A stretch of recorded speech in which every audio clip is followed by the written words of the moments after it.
they have to dispose of it. The corner cupboard, everyday bakery goods that they can give to us. Several, if you notice a couple of pages over, there's actually a list of the sort of thing. I counted up, there were 14 different faith-based groups bringing resources in, and every so often Renee will say, oh, we're short of ramen noodles, and they have a ramen noodle food drive, and we have a ton of ramen noodles. And right now it's cereal. Cereal, it's a big thing. So that we place a dollar value on in-kind donations, so those are the numbers in the last 3 columns. If it's clothing or those sort of things, the donor gets to define what the value is for tax purposes, and we send a thank you letter they can claim on their income tax, so that these are the total dollar value that we recorded for those each month, which is pretty amazing. I wonder what happened in July 2008. Sorry, in-kind That number donation. somehow. It's pretty hard counting these things. What I did was look back to 2003, and sometimes we counted things differently in 2003, so they don't match up. It's a challenge. Under community support, I mean, we have an amazing amount of community involvement. A couple of weeks ago, a group of Wells Fargo Bank volunteers came and reorganized all the food. We still hadn't managed to totally organize the Stuff the Bus donations. Because when you get 20,000 pounds of food coming into a building, your key is to store it. You don't sort it by category, you know.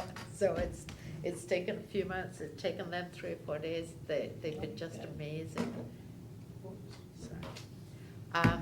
The Seroptimists every year give us a donation of $500 to use as a specific assistance for women with special needs. The community chest has been truly amazing.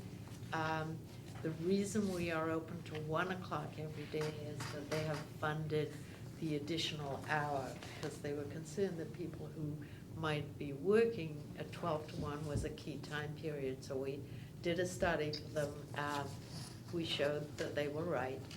And this year their investment is close to $15,000 at the center. They are just an amazing group of people. We can't thank them enough. But you will see this list of people and organizations that have donated at different times. We don't have everybody who donates to the food drives, because that's Stuff the Bus. But what the kids do is great. The kids, even at the elementary level in Camas and Washougal school districts, are excited about Stuff the Bus now every year, because the high school kids have done such a good job of including them and driving the buses around to their schools to pick up the food that they've been gathering for weeks, and sometimes even a couple of months before that final drive in December.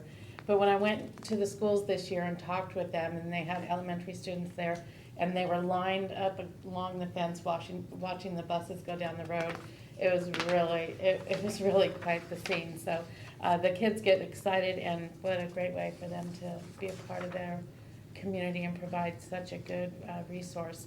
A lot of the kids have come to the center afterwards to volunteer to help reorganize food.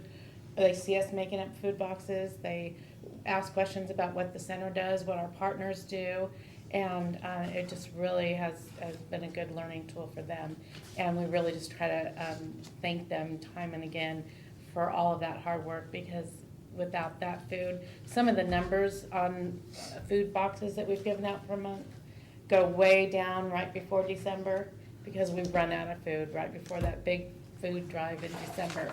And then you'll see that we're able to give lots and lots of food in January and February.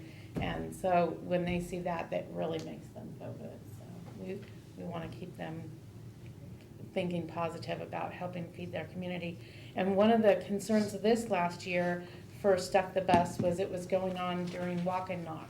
And everybody thought that one or the other would suffer. And it was the opposite. There was so much support from the communities Walk and Knock got more than they ever have, and we got more than we ever have, so. With the programs that are out there, I'm in the fire department, so I heard last couple of years that with the Carol program that Camus puts on, that there are some individuals who hit all of you. Do you have a computer base or We do actually, that tells you who's coming to get? we communicate with each other, and I've been here for 3 years. Once I found a family that signed up in Camus and signed up You do with that for us. the Giving Tree program. Yes.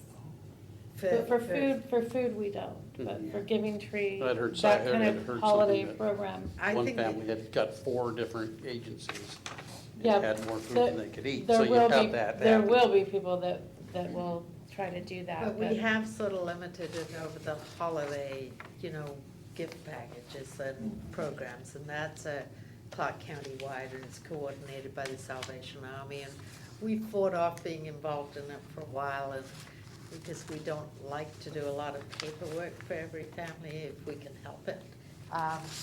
But it just made sense after a while, and so our Giving Tree program is primarily for the families we serve, at the center who we know, and we collaborate with Vancouver and here. We sign them up early, and then we refer others to some of the other programs, depending on which programs might be full, because sometimes people wait until the last minute to come and sign up, and then there is a cross-check that they do for us. So we send over some information, and they double-check their list. And like I said, once we found a family that was on a list in Camas, and we just informed them, because it's on our form that they fill out, that if you're being helped by another agency for the holidays, we can't help you also. So we really try to discourage them from doing that, because if one person does that, that might be 3 or 4 children at another family that could have used it. We've been very lucky to get last-minute donations from local businesses right here in Washougal. We've been very lucky since I've been here for 3 years, to where I've had people on a wait list because they waited till after the sign-up period, and we've never had to turn anybody away. We've even helped grandparents that drove up to our door on Christmas Eve, saying, I don't have anything, do you have stuffed animals or anything at all? And so even right now, at this moment, we still have some Christmas things stashed away, so just for that very purpose, holiday, Easter drives and things like that, so. I included the consumer survey in there. This was sort of a test. You'll see the numbers aren't very high. We were sort of doing a check on that 12 to 1 period. But this year we are doing, it's actually called the CSQ8. I can't even remember what it stands for. But it is a reliable, valid measure that we will be using on perception of services. And we're trying to do it in all our programs so that we can use the same satisfaction measure across mental health and a parent education class and our family centers. But it really, we are trying to figure out, what meets people needs, and are we meeting them? And do they feel comfortable with the services in the right time and place and what they needed? So this was a beginning. We've done various ones over various times, and this was specifically focused around those hours. I thought you might be interested in the money angle. The revenue in 2008, what you can see is Children's Home Society goes out and looks for funds